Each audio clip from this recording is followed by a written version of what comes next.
Well, welcome to Focus Today. I'm your host, Perry Atkinson. Always delighted when we have time to sit down with Congressman Cliff Bentz. He represents Oregon's 2nd Congressional District. He's in the district. Yesterday, you spoke out at the Eagle Point Veterans Cemetery. I understand you knocked him dead out there. I've learned that if you have a story that you can share, that's a good approach, and so I did. All right, so I only got you for one segment. I got up this morning, I thought, all right, so the congressman's going to be in here, and I thought, and you were speaking after Senator Wyden? I did, yeah. Okay, so I got to thinking about it. You got Senator Wyden, Senator Merkley, and Governor Kotek telling you basically the president is bankrupting the state. So how are you going to combat that? Well, I'm going to say a state makes choices, and the state's been making Democrat choices for 40 some odd years, and it's starting to show, starting to wear pretty thin. And so the one great example of how sloppily approach the really inappropriate and cavalier approach that the state has used is SNAP, the SNAP benefits, the food stamp benefits. And it's cost, the lack of care exercised by the state has cost the federal government something like $244 million in 1 year. And you can't have that. And what that shows, and those were overpayments. Those are basically the state saying, we know you're only supposed to get this much in SNAP benefits, but we're going to give you more. And no one paying attention. Wow. And so that's why those programs are skyrocketing cost and not necessarily going to those people who actually have worked for or need the benefit. Okay, the big, beautiful bill got through the House by one vote. One vote. Goes over to the Senate, and the president, I think if I read correctly through the weekend, told the senators, do what you want, but get it passed. Am I overemphasizing? Well, I don't think he quite said do what you want. I think he said that he understood that there might be some modest changes and that would be okay with him. Now, what has been said repeatedly by the Speaker, Mike Johnson, is, look, getting the bill passed by one vote illustrates the incredible challenge that goes with getting 220 people to agree on anything. And so we actually had two votes. One of my fellow colleagues missed the vote, which was unfortunate, but it was 4:30 in the morning. And so I don't know how many votes we'd had because we all stayed up all night to get that passed. But one vote, two votes, still awfully close. What's your outtake, or your outlook, I should say, for the Senate? You think it'll get through? Well, I give it a better than 50-50 chance, but everybody takes these positions. As you see Rand Paul, for example, taking those positions, and you go, is he blowing smoke, or is he really going to get on board? I think Rand Paul will vote no. I think ultimately, what they have 53 votes, they just need 51, so they can afford 2 no votes. And so we'll see. And Rand Paul is from Kentucky, just like Tom Massey. Tom Massey voted no over in the House. And my good friend, and I was on Judiciary with him for 4 years. I think it's sad that they vote no, because this is definitely a group effort. But my hope is it will get through the Senate, that there'll be very, very few changes. It'll come back to the conference committee, and we'll get it out of there. Is it true that one of the motivators here, that if they don't pass this bill, then the tax cuts from the first administration of the Trump administration come to an end? Part of them, the part that are not corporate. The corporate tax reduction from 36% down to 21% stays in place. But the individual taxes across the board go up, and they go up a lot. And so it's anticipated that if we don't pass this bill, we will lose 7 million jobs. It's anticipated, just because the skyrocketing taxes, as we go back to the way it was before they doubled the exemption and doubled the child tax credit and all that goes away, and the damage to the economy would be very, very, very significant. Back to home base here, one of the big concerns is, will we have enough money to fight wildfires? Now, mixed into that, as you well know, State Senator Jeff Golden passes this wildfire map, and then he says, oh, I don't like it anymore. He rescinds it. In the meantime, people are losing insurance on their homes, the mess. And then on the flip side of that, the governor is crying for no money to fight wildfires. What's your response to that? Well, first of all, one of the reasons I'm here is to go visit with the BLM and the Forest Service this afternoon and talk to them about exactly that issue, and go to anybody else that has a concern about what you're talking about, because it's hugely important to my district, frankly, all of Oregon. The amount of money that was reduced from the Forest Service did not affect the seasonal firefighters. That money is still there, and it's anticipated they're being hired as we speak. The money that's been reduced, to my knowledge, has not affected the people who contract to fight the fires. Grayback and others like that are still going to be available to fight these fires. But if someone has, anyone listening to your show this morning, which, by the way, thank you for inviting me to be here, I want them to call and reach out to our office and say, hey, this is a problem and these people aren't here and we need replacements, and we will immediately go to the White House and say we have a problem. So people this is serious business, and that's why, among other reasons, I'm here. It appears that the president, after making these changes and cuts, then is available for rethinking and putting things back into place. Absolutely. We're slowly hearing that. Absolutely. Okay, so hearing from people. But as you well know, this district has burned up 3 times. Well, and there's a reason. There are reasons. That one is that we've allowed too much fuel to accumulate in the forest. It's so simple yet so difficult to get in there and get the fuel out.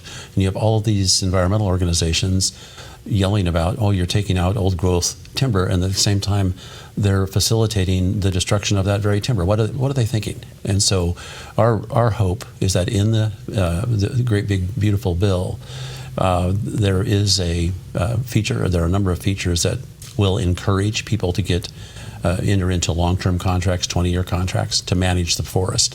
And so we hope it makes its way through the gauntlet, the bird bath, as it's called, after Right. Senator Byrd, over in the Senate. And if it does, then maybe we'll be able to get back into the woods a little more effectively. Okay. The other thing that keeps popping up, obviously the president's doing a great job at the border, but we come back to the Department of Education, very controversial, but he is moving in that direction in spite of the fact all these district courts are trying to stop him from getting out of bed in the morning. There's some truth to that. Yeah. What do you think about education? Well, there's a very, very, very significant change to education in the Great Big Bill, and it's designed to try to stop the same type of kind of don't care that's been expressed by colleges.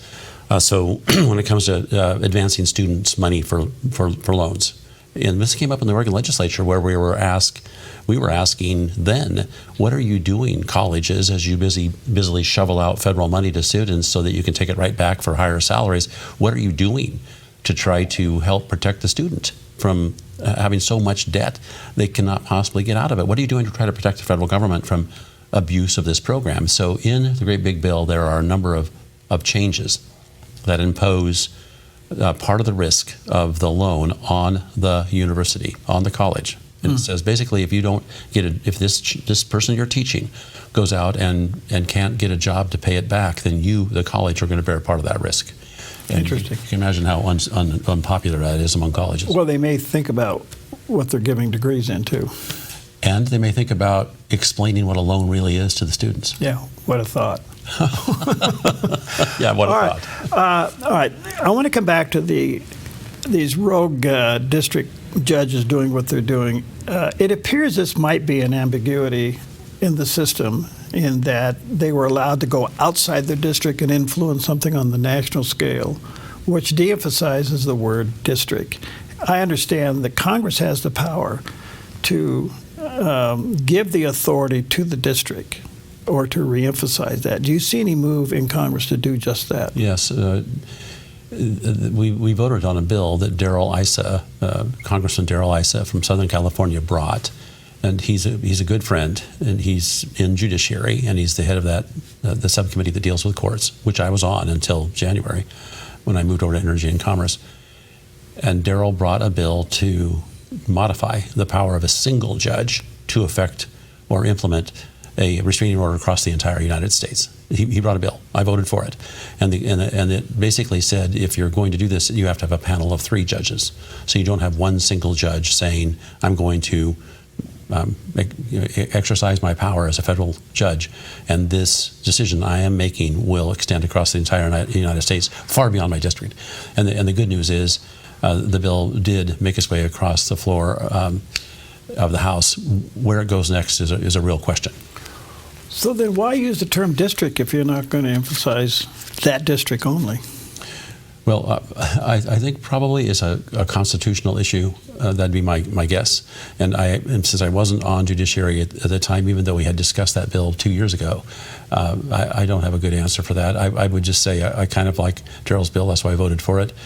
Because it seems to me that having 3 people looking at it as opposed to one reduces the chance of a political approach. So am I correct in saying that Congress controls the jurisdiction of that district court, but the actual case itself can be appealed all the way to the Supreme Court? That is correct.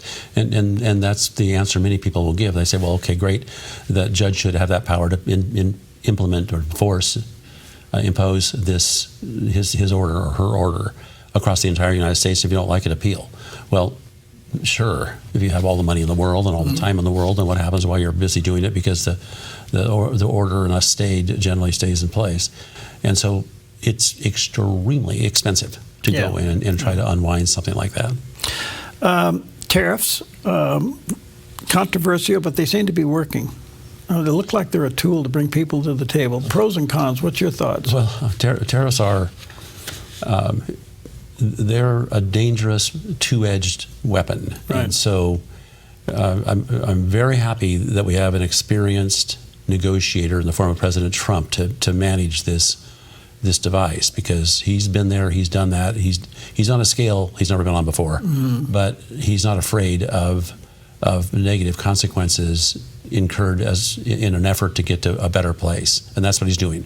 But there's no doubt that those tariffs are negatively affecting many of the people in my district, and it's expensive. It's an expensive thing. Ask a wheat farmer, or ask a nursery operator who had contracts with Canada that instantly were terminated after those first tariffs were imposed on Canada. So there's going to be, I think, a good outcome. I think it's worth the risk. But there's going to be a lot of people, particularly the smaller people, who are going to pay a very heavy price. Are your voice of advocacy in behalf of your district and a small farmer being heard? Well, they're definitely being heard. Whether there's any particular consequence can be debated, but there is a provision in the great big bill that will increase the reference price on wheat by about $1, from about $5 and some cents to $6 and some cents. So that's a help to the wheat farmers, because the way that these other countries operate is they look at us after we do something and they instantly impose barriers to our wheat. And they do that because wheat states have 2 senators. And of course, no, I get it. You sense it and feel it, especially on the West Coast. I don't know why gas prices on the West Coast are still high, and on the East Coast they're really cheap. Well, I certainly fought the good fight against cap and trade and other clean fuel standards. That's why California is $2 a gallon higher than any place else, and Oregon $1, and going higher, and so. So many things to be said about that, most of them negative when it comes to those kind of programs. Okay, quickly, the president's doing everything he can diplomatically to stop Iran from enriching uranium, knowing that it probably won't happen. Do you feel in Washington there's a sense that we're going to get involved in doing something with Iran militarily? Well, certainly it's being discussed, but not on my committees, because I'm not on armed force. I'm not on those military focused committees. But there's definitely conversations about what to do in that space. Ultimately, it's going to be up to the executive branch. Ultimately, they will discuss matters with Congress, but ultimately it's going to be up to the executive branch. And I'd hate to speculate because I'm not on those committees. I'm just not. I know you got your hands full. What's driving your boat the most? What's the most important? Yeah. Well, right now, fire is probably the most important here. Transportation is hugely important, and to that end, I've been discussing with your city leaders and others here your south interchange, because I think that's a hugely important thing for seismic issues and frankly for the expansion of this beautiful area. So I've been focusing on that.